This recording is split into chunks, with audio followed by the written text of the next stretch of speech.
The air along the North African coast carried the scent of blood and sea salt. Under a sweltering sun, near the fortress city of Thapsus, the last hopes of the Roman Republic's conservative Senate clashed against the iron will of Gaius Julius Caesar. On the Republican side stood Metellus Scipio, a nobleman of proud ancestry, and his uneasy ally King Juba, I of Numidia, with his fearsome war elephants lined in battle formation. Their army swelled with over 60,000 men, veterans of past wars, desperate exiles, and mercenaries fueled by fading promises of a restored republic. Facing them was Caesar's leaner, battle-hardened force. Though outnumbered, his legions were no strangers to impossible odds. Veterans of Gaul, survivors of Pharsalus, they stood calm, helmets gleaming, eyes sharp. Their general, ever confident, rode along the front lines on a white steed, his red cloak snapping in the wind like a standard of destiny.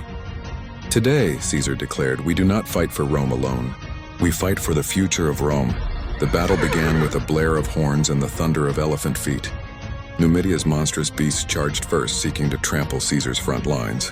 But Caesar had prepared for them. Trumpets screamed. Archers and slingers loosed a volley of fire-tipped arrows and barbed darts. Elephants screamed in pain and confusion, turning against their own men. The Numidian ranks wavered. Seizing the moment, Caesar unleashed the Legio Ex Equestris, his favored legion. They slammed into Scipio's left flank like a tidal wave. Shields crashed, blades tore flesh, and dust choked the air. All around, the Republican line collapsed. Scipio tried to rally his men, but they were broken, mentally and physically.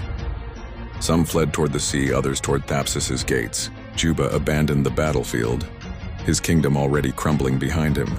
When it was over, the beach was red. Over 50,000 men lay dead. It was not merely a victory, it was a slaughter.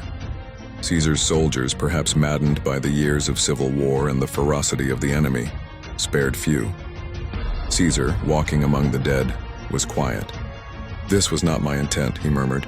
Yet the path he had chosen left little room for mercy. Scipio fled but met his end at sea, choosing suicide over capture. Cato the Younger, the staunch voice of Republican virtue, killed himself days later in Utica, refusing to live in a world where Caesar reigned supreme. The Battle of Thapsus was not just the end of an army. It was the death knell of the Republic's old guard, and the undeniable rise of a single man as the master of Rome.